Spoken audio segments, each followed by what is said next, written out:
ये सत्य घटना कबीर परमेश्वर जी द्वारा बांधवगढ़ के श्री धर्मदास जी के साथ की गई लीला पर आधारित है। श्री धर्मदास जी का जन्म 1395 विक्रमी संवत 1452 को कार्तिक पूर्णिमा के दिन छत्तीसगढ़ के बांधवगढ़ नगर में हुआ।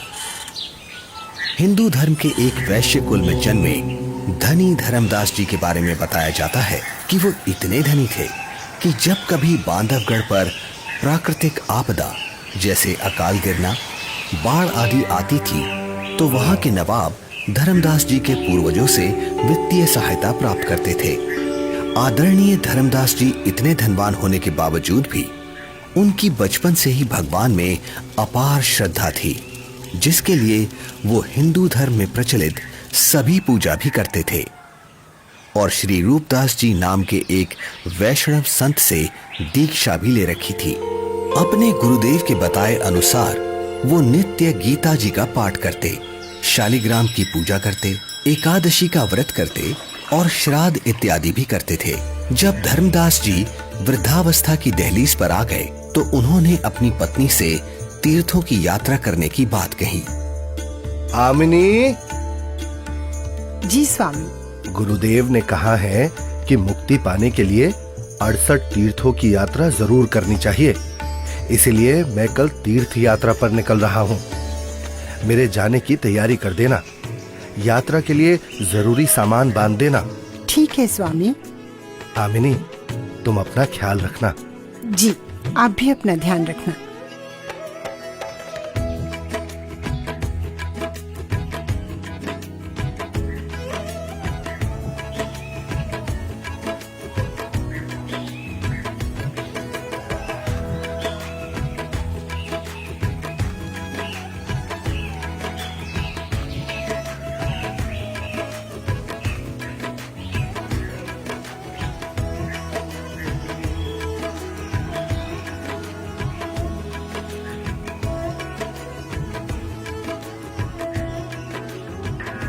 मथुरा में तीर्थों की यात्रा करते हुए एक सुबह धर्मदास जी गोवर्धन पर्वत के पास स्थित एक सरोवर के किनारे पहुंचे।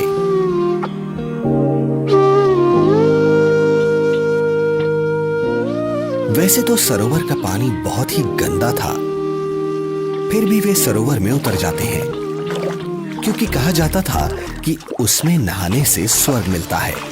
इसलिए धर्मदास जी ने उसमें स्नान किया और फिर अपने ठाकुर जी की पूजा करने लगे। तभी वहां सर्वसृष्टि रचनहार कबीर देव जी काशी शहर से आकर प्रकट होते हैं और एक मुसलमान जिंदा महात्मा का रूप बनाकर धर्मदास जी से थोड़ी ही दूरी पर आकर बैठ जाते हैं। अब धर्मदास जी पवित्र गीता जी को खोलकर उसका ऊंचे स्वर में पाठ करने लगते हैं। बहुनी में व्यतीतानि जन्मानि तव च अर्जुन तानि अहम वेद सर्वाणि न त्वम वेद परंतप। श्री भगवान बोले, हे परंतप अर्जुन, मेरे और तेरे बहुत से जन्म हो चुके हैं, उन सबको तू नहीं जानता, मैं जानता हूं। न तू एव अहम जातु न आसम न त्वम न इमे जनाधिपाः न च एव न भविष्यामः सर्वे वयम अतः परम। ना तो ऐसा ही है कि मैं किसी काल में नहीं था, अथवा तू नहीं था, अथवा ये राजा लोग नहीं थे, और ना ऐसा ही है कि इससे आगे हम सब नहीं रहेंगे।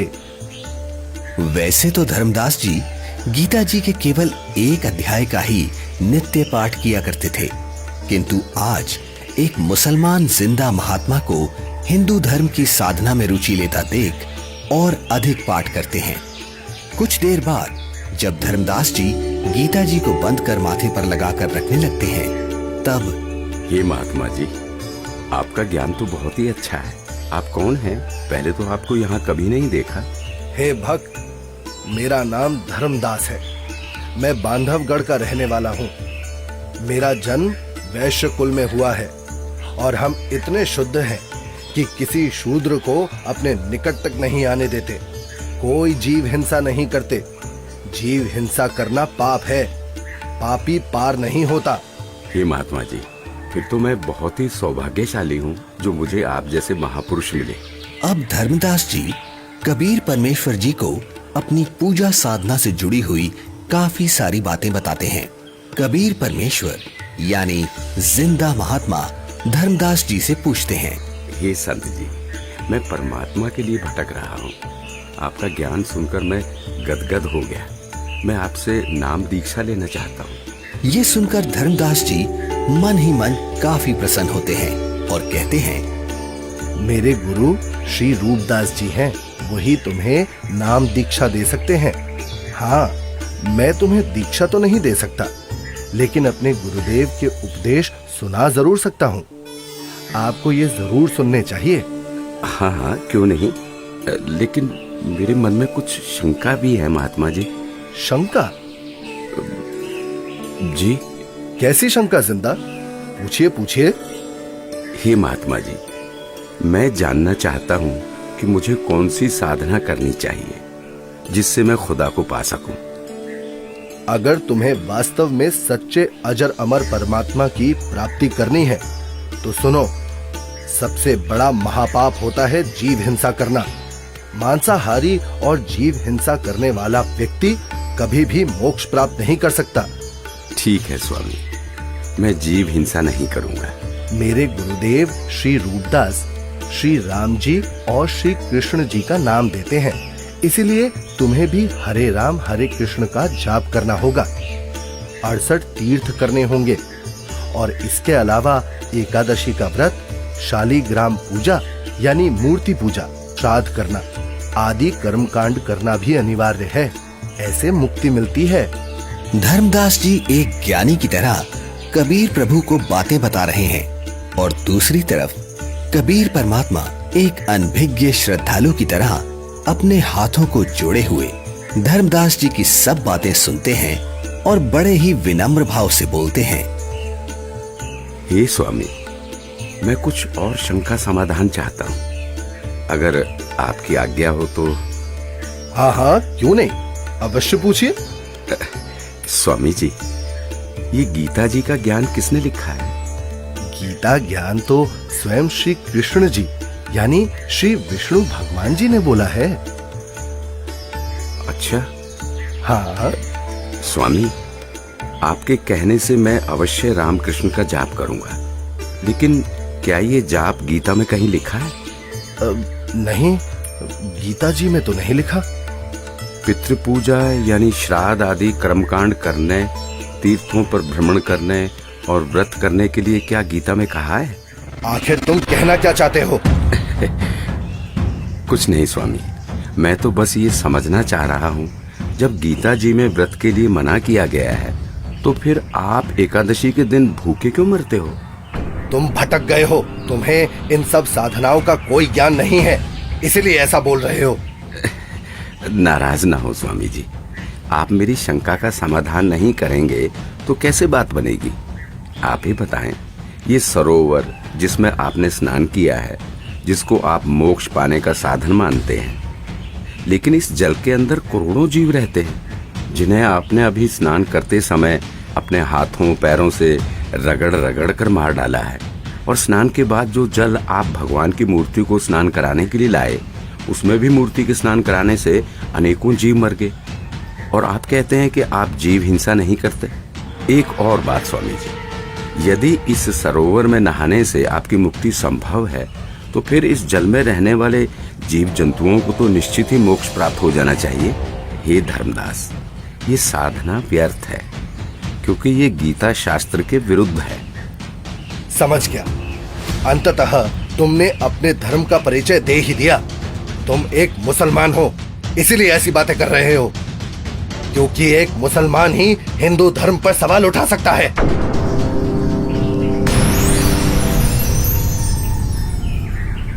अरे,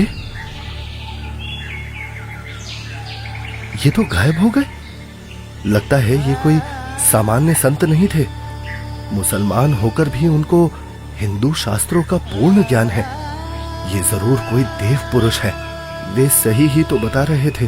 हे परमात्मा, एक बार फिर से वही संत मिले तो मैं अपना हठ छोड़कर नम्र भाव से संपूर्ण ज्ञान समझूंगा। हे भगवान, माफ करो मुझे।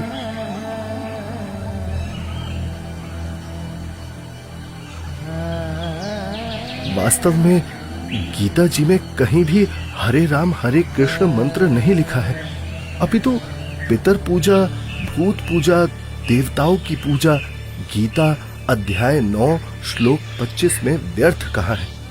मैं महामूर्ख, मंद बुद्धि, इतना दुर्भाग्यशाली हूं कि संपूर्ण ज्ञान सुने बिना एक महान पुरुष को नाराज कर दिया। हे भगवान, मुझे माफ करो, उस महान आत्मा से फिर मिला दो। मैं इस बार उनकी सारी बातें मानूंगा।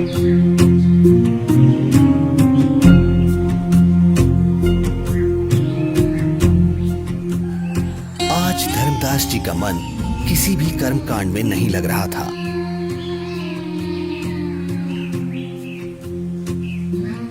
तब उन्होंने सब कार्य छोड़कर खाना बनाने के बारे में सोचा। भगवान का प्रसाद बना लेता हूँ और फिर उन महापुरुष की खोज करता हूँ।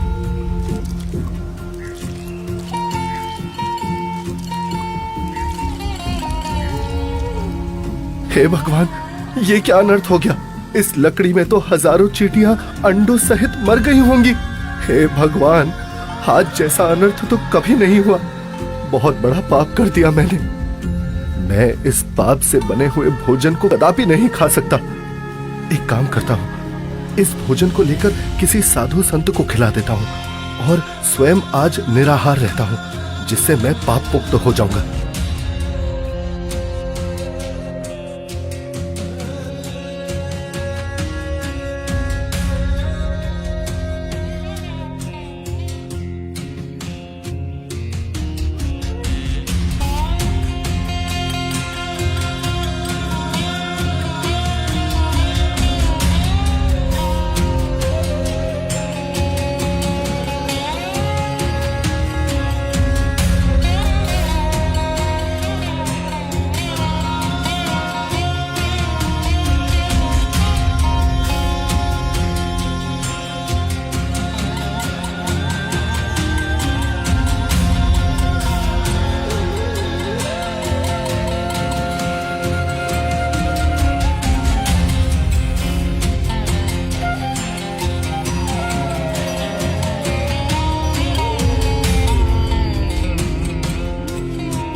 संत जी कुछ बोल रहे हैं, इनके बीच में बोलना ठीक नहीं है।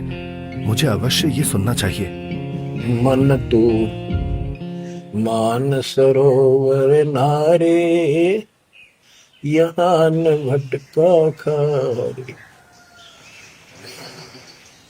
सूरजमुखी फूल जा फूले, शंख पद्म उजियारा। गंगा यमुना मद सरस्वती, वहाँ त्रिवेणी की धारा। मन तू मान सरोवर नारे, यहाँ न भटका खारे। जहाँ कमोदनी चंद्रगता है, कमल कमल मद तूरा। अनहद नाद अजब धुन होई, जान सतगुरु पूरा। मन तू मान सरोवर नारे, यहाँ न भटका खारे। ओ गट घाट विषम है दरिया, नहावे संत सुजाना। ओ गट घाट विषम है दरिया, नहावे संत सुजाना। मोक्ष मुक्ति के पर भी ले रे, साक्षी है ससीवाना। मन तू मान सरोवर नारे, यहाँ न भटका खारे। जावा हंस कोलाहल करते हैं, मोती मुक्ता खाही।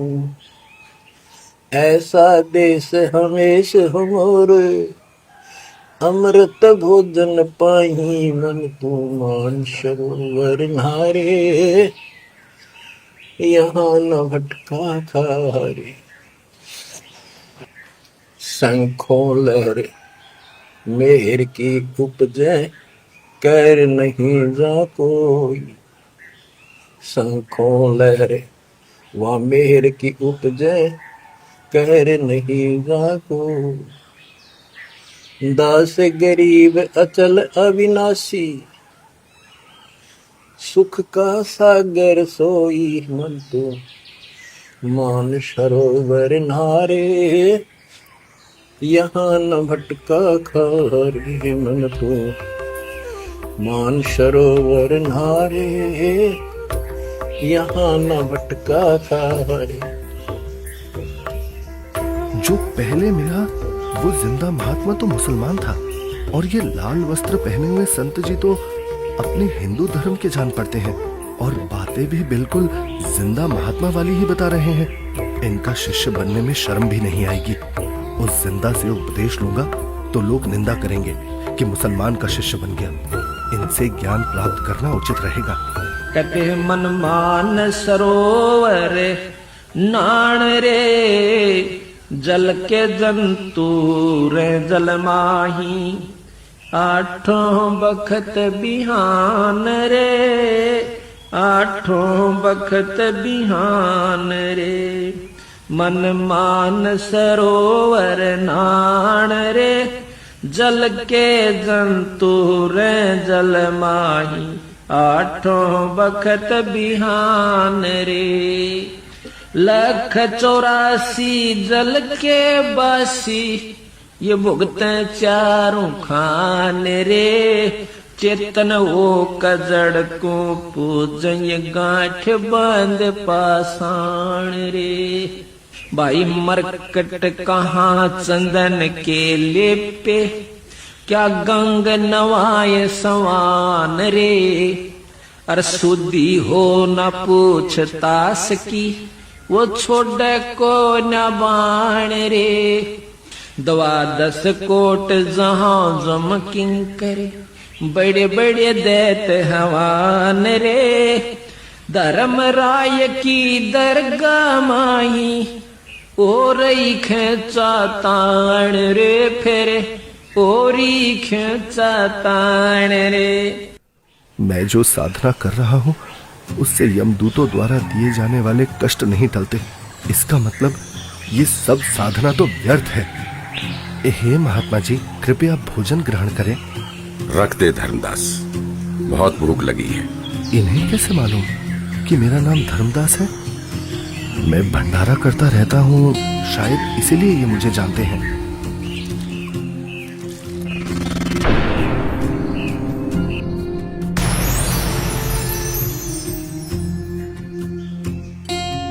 आप तो वही महात्मा जी हो। हत्यारे, कल तू क्या कह रहा था कि जो जीव हिंसा करते हैं वो कभी मोक्ष को प्राप्त नहीं कर सकते। अरे तू तो कसाई से भी बुरा निकला। हे प्रभु, मुझ अज्ञानी को क्षमा करो। मैं कहीं का नहीं रहा जिसका कोई लाभ नहीं, और शास्त्र अनुकूल साधना किससे मिले ये आप ही बता सकते हैं। मैं आपसे पूर्ण आध्यात्मिक ज्ञान सुनने का इच्छुक हूँ। कृपया मुझ अज्ञानी पर दया करके मुझ पापी को वो तत्व ज्ञान सुनाए भगवत, जिससे मेरा मोक्ष हो सके। ठीक है धर्मदास, अब सुनो। आप एकादशी का व्रत करते हो, जबकि श्रीमद् भगवद गीता अध्याय 6 श्लोक 16 में पढ़ा है कि हे अर्जुन, ये योग यानी भक्ति ना तो अधिक खाने वाले की और ना बिल्कुल ना खाने वाले अर्थात व्रत रखने वाले की, ना अधिक सोने वाले की तथा ना अधिक जागने वाले की सफल होती। इस श्लोक में व्रत रखना पूर्ण रूप से मना है धर्मदास। फिर देख अपनी गीता खोलकर। यहाँ परमेश्वर कबीर देव जी जिंदा रूप में धर्मदास जी को सृष्टि रचना सुनाते हैं और तीनों देवताओं की स्थिति से अवगत कराते हैं कि हे धर्मदास, अभी तक आप जिन भगवानों की यानी ब्रह्मा विष्णु महेश की भक्ति कर रहे थे, वो तो पृथ्वी, स्वर्ग और पाताल केवल इन तीनों लोकों में प्रधान है। रजगुण ब्रह्मा है, सतगुण विष्णु और तम गुण शिव जी ये मोक्ष नहीं कर सकते। आप जो भक्ति कर रहे हैं उससे कोई लाभ नहीं होगा। धर्मदास, केवल शास्त्र अनुकूल भक्ति करो। हे महात्मा, आप ये क्या कह रहे हैं? ब्रह्मा विष्णु महेश की भक्ति करने से कोई लाभ नहीं होगा? हम उनको कैसे छोड़ सकते हैं? धर्मदास, मैं इन देवताओं को छोड़ने की नहीं कह रहा, बल्कि आपको ये समझा रहा हूं कि जो पवित्र गीता जी और पवित्र वेद बता रहे हैं वैसे साधना करने से ही मोक्ष संभव है। हे जिंदा, भगवान विष्णु अखिल ब्रह्मांड के स्वामी हैं और आप उनको केवल 3 लोक के स्वामी बता रहे हैं। यदि फिर से आपने श्री विष्णु को अपमानित किया तो उचित नहीं होगा। मूर्ख के समझावते ज्ञान गाठी का जाए, कोयला होत न उजला, भावे 100 मन साबुन लाए। ये मैंने क्या कर दिया? मैंने उन महात्मा को फिर से नाराज कर दिया। मेरी बुद्धि भ्रष्ट हो गई है। जो मैंने सच्चे परमात्मा को नहीं पहचाना, उन्हें अपने जैसा मनुष्य मान लिया। हे भगवान, मुझे क्षमा करो। अब जिस पूजा को मैं कर रहा हूं वो कर नहीं सकता और आपकी बात मैंने सुनी नहीं। हे भगवान, मुझे सत्मार्ग दिखाओ, नहीं तो मैं आत्मघात कर लूंगा। मुझे परमात्मा की सच्ची भक्ति चाहिए। अब परमात्मा के अंतर्ध्यान हो जाने से व्याकुल धर्मदास जी अपने आप को कोसते हुए तीर्थ यात्रा को बीच में ही छोड़कर घर को चल पड़ते हैं। रास्ते में धर्मदास जी एक बगीचे में विश्राम करने के लिए रुकते हैं, जहां अक्सर सभी तीर्थयात्री विश्राम के लिए रुका करते हैं।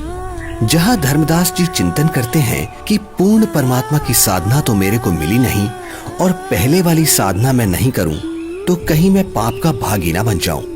इसलिए धर्मदास जी मूर्ति निकालकर वापस उन्हीं की पूजा करने लगते हैं। तभी दयालु परमात्मा कबीर देव जी पहले की तरह संत रूप बनाकर वहां प्रकट हो जाते हैं, जिन्हें देख धर्मदास की खुशी का ठिकाना ही नहीं रहता। हे परमात्मा, हे मेरे मालिक, बहुत दया करी दाता, मुझ पापी को माफ करे प्रभु। बैठो प्रभु, मैं आपके खाने के लिए कुछ लाता हूँ। नहीं धर्मदास, अभी इच्छा नहीं है। हे भगवान, यदि आप नहीं खाएंगे तो मेरी आत्मा को कष्ट होगा। ठीक है धर्मदास, जो तेरी इच्छा है ले आ खाने के लिए। धर्मदास के काफी आग्रह करने पर और उनके सच्चे भाव को देखकर परमात्मा कबीर जी पेड़े और बताशे खाने लगते हैं। परमात्मा को पेड़े खिलाते हुए धर्मदास जी बहुत प्रसन्न होते हैं। प्रसाद लेने के बाद परमात्मा फिर से ज्ञान चर्चा करने लगते हैं। हे धर्मदास जी, आप यदि अभी भी इस ज्ञान पर विश्वास नहीं कर पा रहे हैं तो क्यों ना आप एक बार अपने गुरुदेव रूपदास जी से ये सब पूछ के देख लो कि क्या ब्रह्मा विष्णु महेश के कोई माता पिता हैं या नहीं, और क्या ब्रह्मा विष्णु महेश जी की जन्म मृत्यु होती है। क्या ये देवता आपके पाप कर्म काट सकते हैं? क्योंकि जो ज्ञान मैंने आपको बताया है पुराणों में ये सब स्पष्ट लिखा है। और हाँ धर्मदास, आप अपने गुरु जी से ये भी पूछना कि क्या आप जो भक्ति बता रहे हैं उससे मुझे मोक्ष की प्राप्ति हो जाएगी। हाँ प्रभु, मैं निश्चित ही गुरुदेव से इन शंकाओं का समाधान अवश्य करवाऊंगा। इसके बाद कबीर प्रभु वहां से चल पड़ते हैं। धर्मदास जी कबीर परमात्मा जी को बेहद व्याकुलता में एकटक देखते जा रहे हैं। प्रभु, प्रभु! लेकिन धर्मदास जी के लिए ये परिस्थिति बहुत असामान्य हो जाती है। धर्मदास जी इतना व्याकुल हो जाते हैं कि वो परमेश्वर कबीर साहिब जी को छोड़ना नहीं चाह रहे थे और पहले वाली साधना भी छोड़ना धर्मदास जी के लिए बहुत मुश्किल हो रहा था। कबीर प्रभु के जाने के बाद धर्मदास अपनी शंकाओं के समाधान के लिए अपने गुरु रूपदास जी के आश्रम की तरफ निकल पड़ते हैं।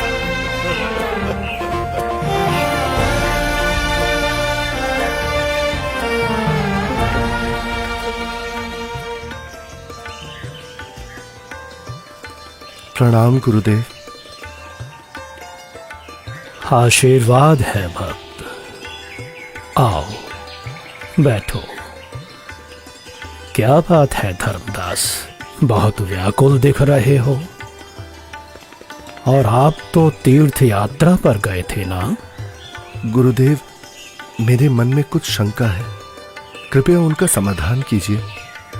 कहो धर्मदास, क्या शंका है आपकी? हे गुरुदेव, सृष्टि का रचयिता कौन है? क्या भगवान विष्णु से ऊपर भी कोई प्रभु है? वो कहाँ रहता है? उसका क्या नाम है? उसकी पूजा की विधि क्या है? और गुरुदेव, क्या आपने जो भक्ति साधना मुझे बताई है, क्या उससे मेरा मोक्ष हो जाएगा?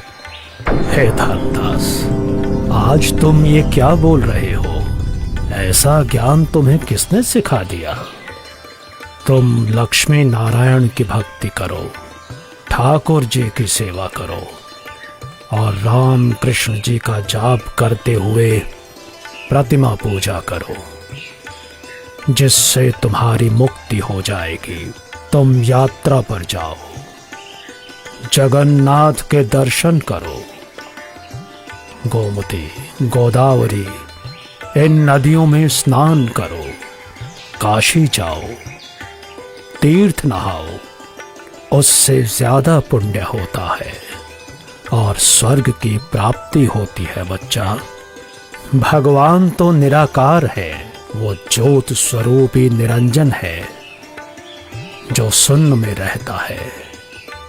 हे गुरुदेव, यहां मैं एक बात पूछना चाहूंगा, आप क्रोधित ना होना गुरुवर। हे गुरुदेव, जो ज्योत निरंजन आप बता रहे हैं, वो तो प्रतिदिन 1 लाख मानव खाता है और 1.25 लाख उत्पन्न करता है।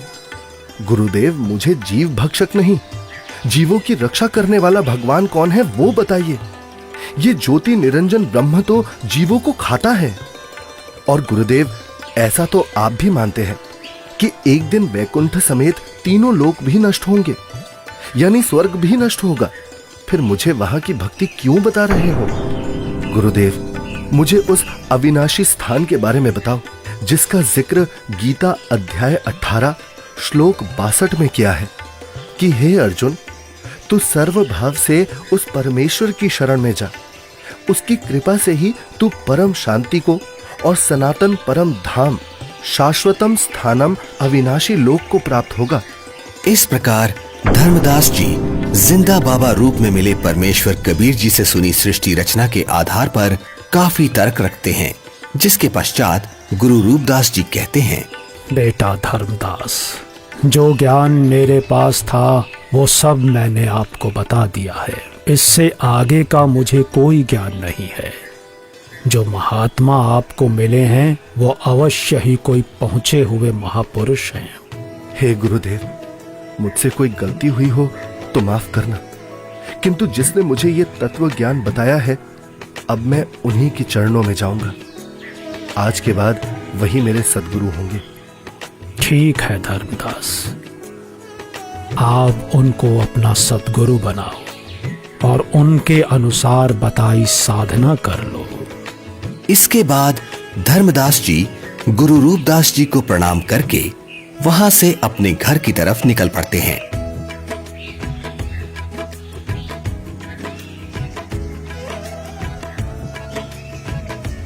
रास्ते में जाते जाते अब धर्मदास के मन में एक शंका ये भी उत्पन्न हुई कि हिंदू धर्म इतना बड़ा है, क्या किसी को गीता का यथार्थ ज्ञान नहीं होगा? अवश्य कोई ना कोई साधु महात्मा मंडलेश्वर गीता में कहे उस परमेश्वर परम अक्षर ब्रह्म के विषय में जानता होगा। इसके बाद धर्मदास कई प्रसिद्ध हिंदू संतों से मिलते हैं। सबको पहले 1 रुपया दान देते हैं ताकि संत मेरे को अपने दिल की बात गुप्त रहस्य बताएगा, क्योंकि जो भक्त अधिक दक्षिणा देता था तो संत उससे अधिक स्नेह से बात करते थे। उस समय 1 चांदी का रुपया आज के 10,000 रुपए के लगभग कीमत का होता था। सबसे पहले धर्मदास जी एक वैष्णव महामंडलेश्वर श्री ज्ञानानंद जी के पास जाते हैं, जिनका बहुत अधिक बोलबाला था। हे संत जी, क्या श्री ब्रह्मा जी, श्री विष्णु जी और श्री शिव जी के कोई माता पिता हैं? बच्चा, इनका कोई जन्म मरण नहीं होता, इसलिए माता पिता का तो सवाल ही नहीं उठता। इतना सुनकर धर्मदास जी वहां से चल पड़ते हैं।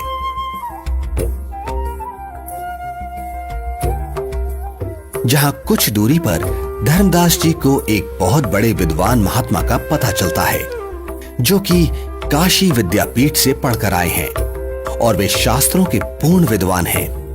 धर्मदास जी महात्मा के पास जाते हैं और दक्षिणा देकर पूछते हैं, महात्मा जी, गीता जी के अध्याय 18 श्लोक 62 में भगवान श्री कृष्ण ने अपने से अन्य किस परमेश्वर की शरण में जाने को कहा है? भगवान श्री कृष्ण अर्जुन को अपनी ही शरण में जाने को कहते हैं भक्त। श्री कृष्ण जी से ऊपर कोई भगवान नहीं है। इस प्रकार धर्मदास जी बहुत से संत महंत मंडलेश्वरों के पास जाते हैं और सभी से एक जैसे ही प्रश्न करते हैं, किंतु उत्तर किसी का संतोषजनक नहीं मिलता। कोई विष्णु जी को सर्वे सर्वा बताता है तो कोई शिव जी को करता धरता और कुछ तो परमात्मा को निराकार ही बताने वाले मिल जाते हैं। हे भगवान, जीवन नष्ट हो जाता यदि मैं इन संतों से इनके ज्ञान की परीक्षा ना लेता और ये परम संत ना मिलता। यह सोच धर्मदास जी जिंदा महात्मा रूप परमेश्वर को याद करते हुए घर की ओर चल पड़ते हैं।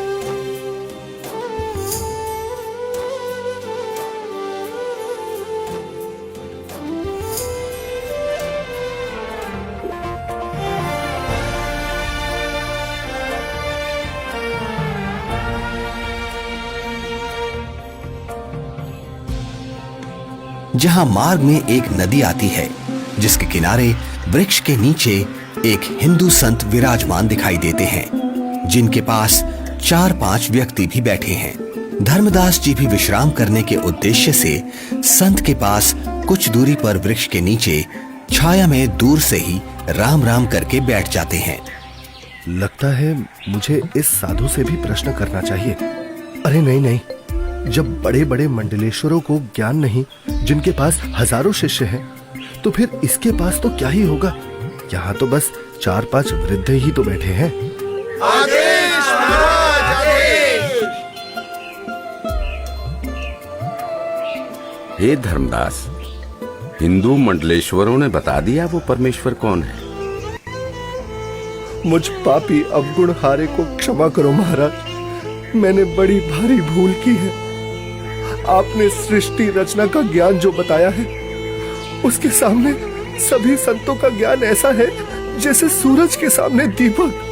धर्मदास, तेरे मन में अन्य संतों से ज्ञान जानने की प्रेरणा मैंने ही की थी। यदि आप इन सब के अज्ञान से परिचित नहीं होते तो फिर भी मेरे ऊपर विश्वास नहीं करते, सोचते रहते कि और संतों के पास भी जाना चाहिए।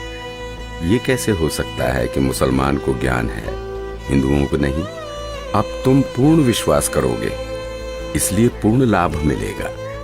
मेरे को एक अन्य संत मिला, उसने भी यही आप वाला ज्ञान बताया था। मुझे लगता है वो आप ही हो, आपने रूप बदल रखा है। हे धर्मदास, मैं उनका शिष्य हूँ, वे मेरे गुरु हैं, वे काशी में रहते हैं। यहाँ धर्मदास व जिंदा रूपी परमात्मा की बहुत ज्ञान चर्चा हुई, जिसके बाद मैं अब सतगुरु के दर्शन करने जा रहा हूँ, आज्ञा दो। मुझे सतलोक के दर्शन करा दो, बिना देखे मुझे शांति नहीं होगी। हे धर्मदास, आपको गुरुजी से दीक्षा दिला दूंगा, फिर भक्ति करना। हे जिंदा, आप ही सब कुछ हो, अपने आप को छुपा रहे हो। मुझे सतलोक दिखाओ ताकि मेरी आत्मा को संतोष हो। धर्मदास, नाम लेकर भक्ति करो। जब शरीर छोड़कर जाओगे तो आप वहां सतलोक देखना। हट क्यों कर रहे हो? मैं कितना दुष्ट हूँ कि मैंने परमात्मा पर विश्वास नहीं किया, और अब पता नहीं वो फिर दोबारा दर्शन देंगे या नहीं। रोते रोते धर्मदास जी अपने घर पहुंच जाते हैं।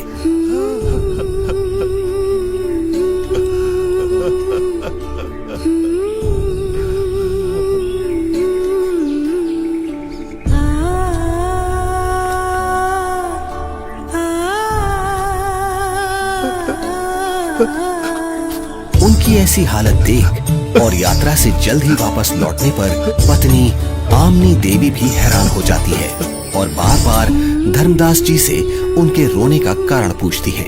लेकिन धर्मदास जी उन्हें कुछ नहीं बता पाते, केवल रोते ही रहते हैं। फिर काफी देर बाद क्या हुआ स्वामी, क्या हुआ? कुछ तो बताइए, आखिर क्या हुआ आपके साथ? लगता है इनके पैसे किसी ने लूट लिए हैं। क्यों कच्चा मन कर रहे हो जी? किसी ने यात्रा में आपका धन लूट लिया तो कोई बात नहीं, आपके पास धन की कमी थोड़ी है, हाँ ले जाना, भगवान ने बहुत दे रखा है। आमिनी, यदि रुपए पैसे वाला धन लुट गया होता तो मैं और ले जाता। मेरा तो ऐसा धन लुट गया है आमिनी, जो शायद अब मुझे कभी ना मिले, और वो मैंने अपने हाथों अपनी मूर्खता से गंवाया है। धर्मदास जी जिंदा महात्मा से हुई सर्व ज्ञान चर्चा और उनसे सुनी सृष्टि रचना आमनी देवी को सुनाते हैं। आपने भगवान को क्यों नहीं पहचाना स्वामी? ये क्या किया आपने? बनिया होते हुए भी आप ये सौदा कैसे चूक गए? इसी बात का तो दुख है आमिनी। जीवन में पहली बार मुझसे इतनी भारी भूल हुई है। तावालीन बहे निर्बानी, मगन रूप साहेब सैलानी, तावा रोवत धर्मनि नागर, कहाँ गए मेरे सुख के सागर। अधिक वियोग हुआ हमसे ती, जैसे निर्धन की लुट जा खेती। कलप करे और मन में रोवे, दसों दिशा को वो मग रोवे। अधिक वियोग हुआ हमसे ती, जैसे निर्धन की लुट जा खेती। कलप करे और मन में रोवे, दसों दिशा को वो मग रोवे। हम जाने तुम देह स्वरूपा, हमरी बुद्धि अंधगर कूपा। हम तो मानुष रूप तुम जाना, सुन सतगुरु का किया पियाना।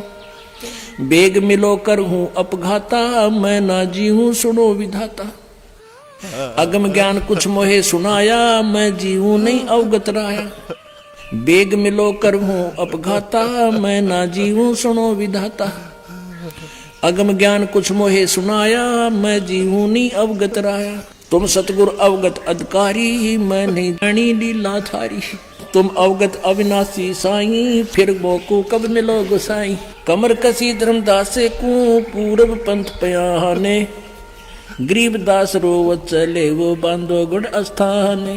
अब धर्मदास रोजाना अपने घर के आसपास, जंगलों में, नदियों के पास, नगरों में और दूसरी अलग अलग जगह पर काफी सारे धर्मगुरु, संत, महंत, मंडलेश्वर, आचार्य, शंकराचार्य के पास जा जाकर परमात्मा को ढूंढने लगे।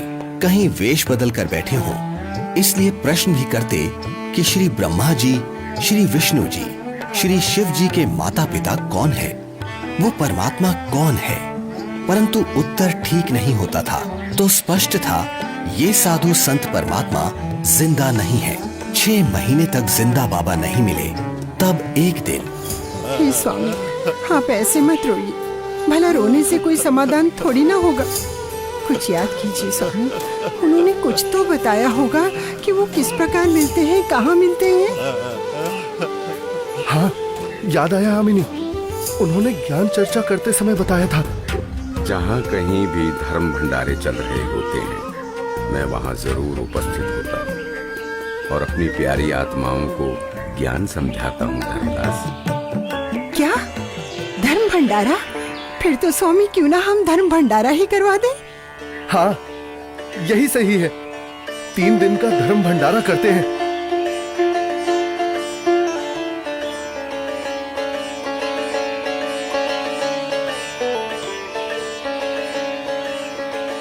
भंडारे का आयोजन शुरू हो जाता है।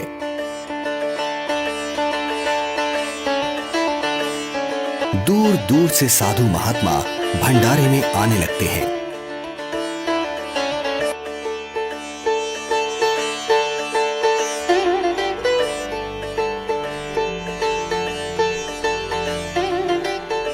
धर्मदास जी भंडारे में हर तरफ घूम घूम कर प्रत्येक संत महात्मा को बड़े ही ध्यान से देखते हैं, किंतु परमेश्वर कहीं भी उनको दिखाई नहीं देते। 2 दिन बीत जाते हैं। धर्मदास जी बहुत मायूस हो जाते हैं और एकटक रास्ते को ही निहार रहे हैं। आज वो मन ही मन संकल्प कर लेते हैं कि प्रभु, आप मुझ अपराधी को दर्शन नहीं दे रहे। हे परमात्मा, आज अगर आप नहीं मिले तो मैं आत्मघात कर लूंगा। तभी अचानक धर्मदास जी की नजर कुछ ही दूरी पर एक कदम के वृक्ष के नीचे जाती है, जहां वही पूर्ण परमात्मा कबीर परमेश्वर जी उसी जिंदा महात्मा के रूप में विराजमान होते हैं, जिन्हें देखकर तो धर्मदास जी की खुशी का ठिकाना ही नहीं है। धर्मदास परमात्मा की तरफ इस प्रकार दौड़ते हैं जैसे भूखे को भोजन और प्यासे को पानी मिल जाता है। हे परमात्मा, हे भगवान, अब मैं आपको कहीं जाने नहीं दूंगा। मेरी भूल क्षमा करो प्रभु। मैं बस आपकी ही भक्ति करना चाहता हूँ। मैं भविष्य में कोई गलती नहीं करूंगा। हे दीनदयाल, मुझ अज्ञानी को माफ कर दो। मैंने अज्ञानतावश आपको बहुत कटु वचन बोले। मुझे माफ करो परवरदिगार, मुझे माफ करो। जब धर्मदास जी ने अपनी गलती की क्षमा मांगी और कभी ऐसी गलती ना करने का बार बार वचन दिया, तब परमात्मा धर्मदास जी के घर गए।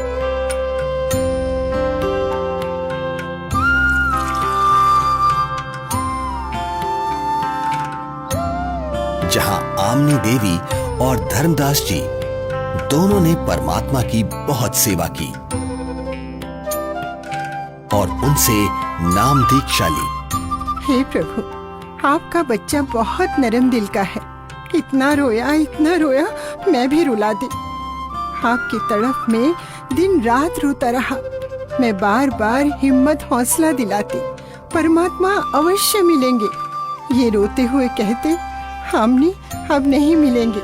मैंने उनको बहुत बार परेशान किया अपनी मूर्खता व अज्ञान के कारण। फिर रोने लग जाते। आपने अपने दास को इतना कष्ट नहीं देना था। बेटी, जैसे लोहे का औजार बनाने के लिए गर्म किया जाता है, फिर उस पर चोट लगाई जाती है, तब वो काम बनता है। ठंडे लोहे पर चोट काम नहीं करती, इसलिए धर्मदास को 6 महीने गर्म करना पड़ा। ये काल का वकील बना था। अब जो मैं बताऊंगा ये सब मानेगा और काम का हो जाएगा, यानी मोक्ष प्राप्त करेगा। धर्मदास, आपको वो भगवान मिला है जिसको पाने के लिए राजाओं ने राज त्याग दिए, ऋषियों ने शरीर तक गला दिए। इसलिए अब खूब भक्ति करो ताकि आप हमेशा हमेशा के लिए सतलोक के निवासी बन सको, जहां आपको इतना सुख मिलेगा जो स्वर्ग क्या महास्वर्ग में भी नहीं है। सुंदर बाग, सदाबहार फलदार वृक्ष और दूधों की नदियां बहती हैं, जहां सुंदर नर और नारी रूप में हंस आत्माएं रहती हैं। वे कभी वृद्ध नहीं होते और वहां जाने के बाद कभी मृत्यु भी नहीं होती। धर्मदास, हे महाराज, नाराज ना होना। कृपया मुझे वो अमर लोक दिखाने की मेहर करे परवरदिगार, ताकि मेरा विश्वास दृढ़ हो। आप भक्ति करो। जब शरीर त्याग कर जाओगे तो सतलोक को ही प्राप्त करोगे। धर्मदास जी के अधिक आग्रह करने पर कबीर परमेश्वर जिंदा रूप में धर्मदास जी की आत्मा को निकालकर ऊपर सतलोक में ले जाते हैं। सतलोक, जहां दरबार के द्वार पर खड़े द्वारपाल को परमेश्वर ने कहा कि धर्मदास जी को परमात्मा के दर्शन कराओ। जिंदा रूप परमात्मा पीछे से अपने सिंहासन के पास चले गए, जिसके कुछ ही देर बाद देखते ही देखते वहां पर बहुत सारे हंस तथा हंसनी इकट्ठे होकर नाचते गाते हुए धर्मदास जी को परमेश्वर के सिंहासन के पास लेकर जाते हैं, जहां परम अक्षर ब्रह्म कबीर साहिब जी, जिनके एक रोम का प्रकाश करोड़ों सूर्य और करोड़ों चंद्रमा के प्रकाश से भी कई गुना अधिक था, वो एक बहुत ही सुंदर सिंहासन पर विराजमान है।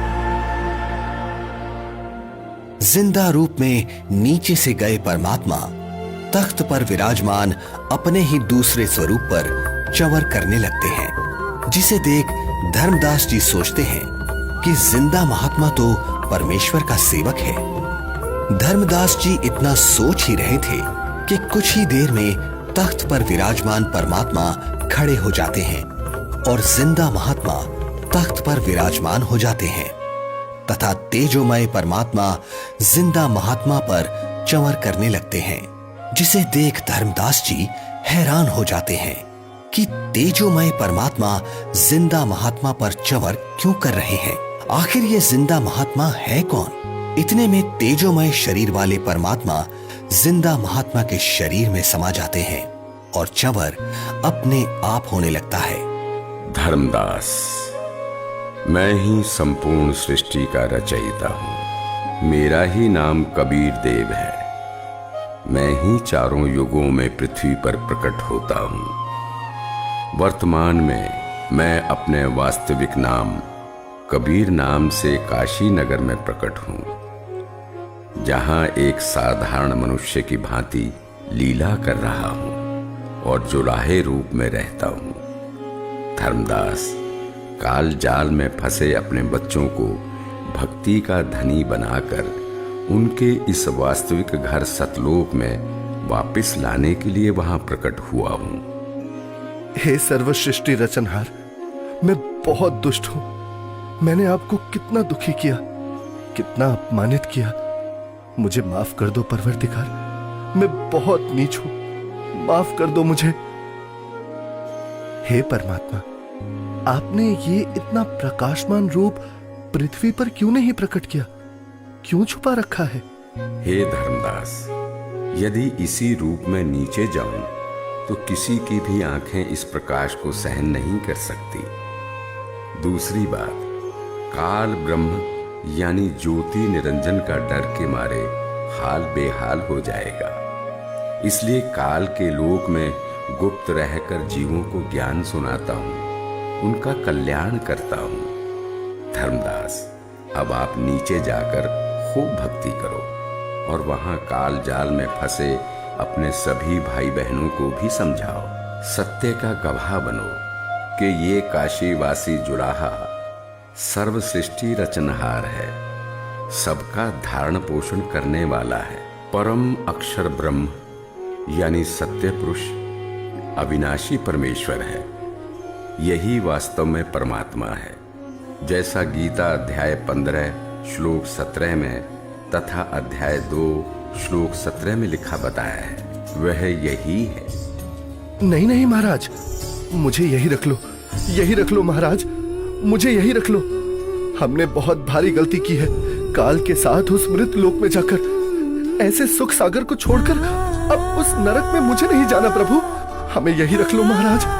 धर्मदास जी को रोता देख परमात्मा उनको समझाते हैं और वहीं दूसरी तरफ पृथ्वी पर धर्मदास जी को 3 दिन से अचेत देखकर घर परिवार, गांव, रिश्तेदार, मित्र प्यारे सभी इकट्ठा हो जाते हैं। कोई झाड़ फूंक करा रहा था तो कोई वैद्य से उपचार करा रहा था, किंतु किसी को आशा नहीं रही थी कि धर्मदास जी जिंदा हो जाएंगे। आमिनी देवी का भी रो रो कर बुरा हाल हो जाता है। तब तीसरे दिन परमात्मा ने धर्मदास जी की आत्मा को शरीर में प्रवेश करा दिया। धर्मदास जी अपने चारों ओर खड़े रिश्तेदारों को और पत्नी आमिनी देवी को रोता देख आश्चर्यचकित हो जाते हैं। क्या हुआ आप सभी को? आप ऐसे रो क्यों रहे हैं? हे भगवान, तेरा लाख लाख शुक्र है। क्या हुआ है आमिनी, कुछ तो बताओ। स्वामी, आप 3 दिन से अचेत थे। हम सभी को तो लग रहा था आप नहीं बचेंगे। आमिनी, वो जिंदा महात्मा ही सर्व सृष्टि के रचनहार हैं। उनके सामने ब्रह्मा, विष्णु, महेश, दुर्गा, गणेश, क्षर पुरुष, अक्षर पुरुष कुछ भी नहीं है। वही मुझे अपने सतलोक लेकर गए थे। वहां हम सभी के बड़े बड़े महल हैं, दूधों की नदियां, सदाबहार फलदार वृक्ष हैं। वहीं एक बहुत ही विशाल और भव्य सिंहासन पर पूर्ण ब्रह्म कबीर साहिब जी विराजमान हैं, जिनके एक रोमकूप के सामने करोड़ों सूर्य और चंद्रमा भी फीके हैं। सतलोक का वर्णन करते हुए अचानक धर्मदास जी को परमात्मा के काशी में प्रकट होने वाली बात याद आती है, जिसके बाद धर्मदास जी काशी नगर में जाकर कबीर जुलाहे रूप में आए परमात्मा की झोपड़ी का पता करते हैं। जहां असंख्य ब्रह्मांडों के स्वामी कबीर परमेश्वर जी को कपड़ा बुनने का कार्य करते देख धर्मदास जी को बड़ा ही आश्चर्य होता है। हे प्रभु, मुझ अज्ञानी को क्षमा करो प्रभु। मुझे विश्वास नहीं हो रहा था कि आप ही परमात्मा हैं, आप ही परम अक्षर ब्रह्म हैं। इस वेशभूषा में तो आपको कोई भी नहीं पहचान सकता। इसके बाद परमेश्वर कबीर जी ने धर्मदास जी को सतनाम दिया, जिसे पाकर धनी धर्मदास जी बहुत खुश होते हैं। हे प्रभु, बड़ी दया करी आपने, मेरा तो जीवन सफल हो गया। बेटा धर्मदास, अब आप अपने घर जाओ और भक्ति करो, मैं वहीं आऊंगा। जी जरूर आना परमात्मा, वहां मेरे बेटे को भी समझाना और आमिनी को भी सतनाम देना। ठीक है बच्चा, मैं जरूर आऊंगा। हे परमात्मा, आप बहुत दयालु हो जो आपने हमें शरण में ले लिया। हे प्रभु, आपने हम दोनों को तो शरण में ले लिया, किंतु मेरा एक लौता पुत्र नारायण दास, वो काफी समझाने के बावजूद भी आपके इस सत्य ज्ञान को स्वीकार नहीं कर रहा। बेटा धर्मदास, तेरे बेटे नारायण दास के रूप में काल ने तुम्हारे घर पर अपना दूत भेज रखा है। वो नहीं मानेगा। आप इसको मत देखो, अपनी भक्ति पर ध्यान दो। यह बात सुनकर धर्मदास को बहुत दुख हुआ और विश्वास नहीं हुआ कि मेरा बेटा नारायण दास काल का दूत है। परमात्मा समझ गए कि धर्मदास पुत्र मोह में अपना जीवन नष्ट करेगा। धर्मदास, आप पुत्र को बुलाओ, मैं भी समझाता हूँ। बच्चा है, मान जाए तो। बेटा नारायण दास, आज गुरुजी आए हैं, उनके चरण स्पर्श कर आशीर्वाद ले ले, तेरा भी कल्याण हो जाएगा बेटा। पिताजी, आपके ऊपर इस जुलाहे ने जादू कर दिया है, आपका दिमाग खराब कर दिया है। आपने देवी देवताओं में पितर पूजा छोड़ दी है। मैं उसकी शक्ल भी नहीं देखना चाहता। बेटा, एक बार चल, फिर ना जाना। धर्मदास जी के अधिक आग्रह करने पर नाराज अवस्था में नारायण दास चल पड़ता है। जाकर थोड़ी दूरी पर कमरे में सतगुरु के सामने बैठ जाता है। परमात्मा समझाने लगते हैं, किंतु नारायण दास कुछ भी समझने को तैयार नहीं होता। बेटा, पूर्ण परमात्मा की भक्ति करो, आपका भी मोक्ष हो जाएगा। मैंने नहीं सुननी आपकी झूठी कहानी। धर्मदास, देख, बेटा नारायण दास कितना सुंदर है, भोला भाला है।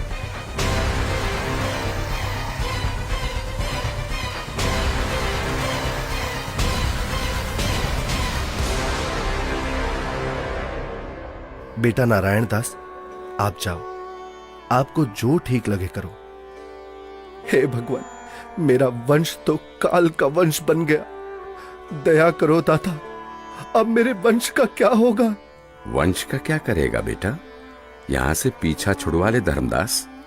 धर्मदास जी का रो रो कर बुरा हाल हो जाता है।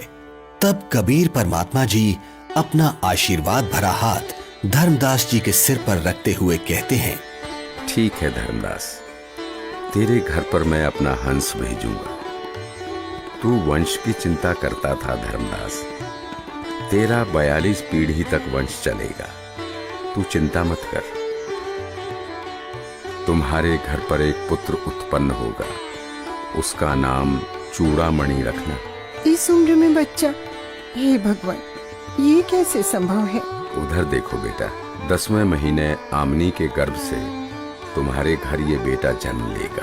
धर्मदास जी को कुछ विश्वास और कुछ अविश्वास होता है, किंतु परमेश्वर की दया से आमनी देवी के गर्भ से 10वें महीने एक बच्चा पैदा होता है, जिसका नाम चूड़ामणि रखा जाता है। बड़ी दया करी दाता, जो आपकी हंस आत्मा हमारे घर आई। हे भगवान, दया करना कि मेरे वंशज आपकी भक्ति में ही लगे रहे। धर्मदास, ज्योति निरंजन अर्थात काल मेरे नाम से 12 पंथ चलाएगा और तेरे वंश वाले 6ठी पीढ़ी में जाकर मेरी बताई सत्य भक्ति को करना छोड़ देंगे। वो उन काल के चलाए नकली 12 पंथों में से जो 6ठा टकसारी पंथ होगा, उसकी साधना करना शुरू कर देंगे, जो काल में डुबोने वाली ही होगी। हे परमात्मा, दया करो अंतर्यामी, उनका उद्धार कैसे होगा? दया करो। हे धर्मदास, काल द्वारा चलाए जाने वाले 12 पंथों में 12वां पंथ का प्रवर्तक संवत 1774 में जन्म लेगा। उस पंथ समेत सब 12 पंथों के पंथी मेरी वाणी का गलत अर्थ लगाकर गलत साधना करेंगे। असंख्य जन्म तक सतलोक नहीं जा सकेंगे। उसी 12वें पंथ में हम ही प्रकट होंगे। हम गुप्त रूप से लीला करेंगे। धर्मदास, मैंने तेरे को 42 पीढ़ी तक तुम्हारा वंश कलयुग में चलने का आशीर्वाद दिया। तेरे वंश वालों का उद्धार मेरे द्वारा भेजे जाने वाले मेरे कृपा पात्र महापुरुष से होगा।